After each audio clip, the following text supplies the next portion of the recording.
volviendo a esta idea de que vamos armando el paciente desde muchos lugares, vamos a avanzar con este tema de la audiometría vocal, volviendo a esta idea de la fisiología, resultados, dilemas y procedimientos, en donde tengo que volver a las primeras clases, ¿no? Porque parecería que no servía de nada esto de que los sonidos de la lengua tenían cierta representatividad en el audiograma, o que para yo terminar de escuchar algo tenía que segregar, agrupar, seleccionar, discriminar, ¿sí? Y en realidad, cuando yo voy a evaluar el sistema auditivo, especialmente en la logoaudiometría, lo primero que me va a quedar de referencia es la existencia acústica del lenguaje, que es la parte fonética del habla, ¿sí? Para nosotros ya a esta altura tiene que estar diferenciado lo que es lenguaje y lo que es habla. En la audición predominantemente vamos a ver el habla, porque si yo, para darme cuenta si el paciente escucha, le doy a seguir una consigna, es decir, le digo, pon el lápiz arriba de la mesa y guarda los cubos adentro de la caja, toda esa información acústicamente fue hiper compleja e hiper larga. Pero además, la combinación y la secuencia de órdenes hace que si no le ejecuta, yo no pueda decir que no escucha, sino que en realidad puede tener un problema de comprensión de la consigna. ¿Queda claro?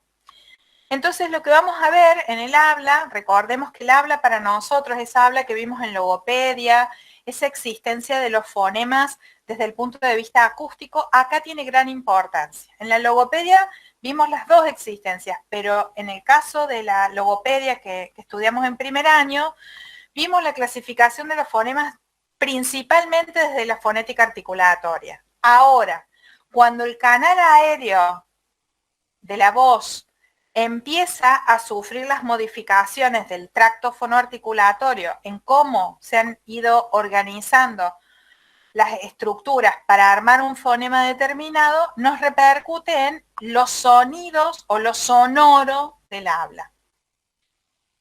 El otro aspecto que aprendimos a comienzo de año era que podemos tener los mismos elementos, pero según cómo estén ordenados en el segmento de la palabra, nos va a dar distintas opciones para poder decodificar. Pato, apto, topa, pota, tapo, y juego con las opciones, todas tienen distinta métrica interna a ese contorno acústico que hemos estado viendo. Y son, a pesar de tener algunos elementos, si yo cambio alguno de esos elementos y digo, en vez de pato, sapo, al haber cambiado, si bien los dos fonemas iniciales son sordos, sapo y pato, la duración de esos fonemas es diferente. Recordemos que las oclusivas, por como habíamos visto, son de distinta proyección en cuanto al registro acústico, ¿sí? Y que necesitan las sordas y oclusivas, en este caso, de componentes vocálicos de la F0, ¿se acuerdan que es la acción de cuerda vocal? Que nos va a ser provista con estos registros de laboratorio de habla o de voz. Entonces, yo tengo acá un sonido S, fíjense la descarga que hay acústica, pero no tiene, como es sorda, no tiene ninguna F0. Ahora, eso mismo lo reproduzco asociado a una vocal y comienza a tener la existencia de la F0 cuando aparece la vocal y de alguna manera me da otra conformación espectral para que el sistema auditivo procese. ¿Y esto qué tiene que ver?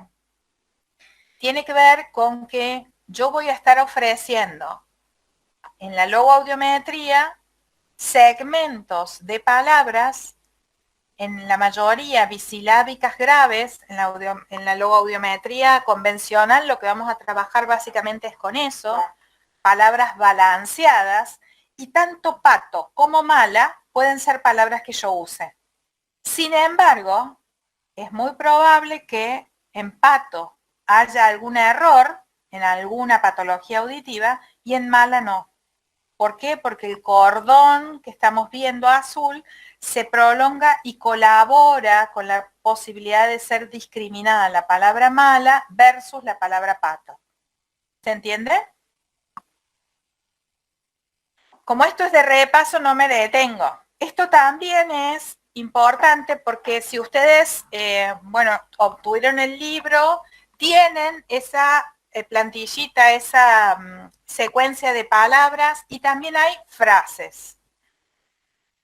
Yo tengo como distintas adversidades, ¿se acuerdan que eso lo vimos a comienzo de año? Si yo uso monosílabos en español para saber cómo está escuchando, cómo está discriminando ese sujeto, le estoy dando un segmento corto con información acústica y muy poca información lingüística. Por ejemplo, sal, sol, tan, fin. ¿Bien? Si yo, por el contrario, le doy una adversidad media, voy a usar los bisilábicos graves, que es lo que estábamos hablando.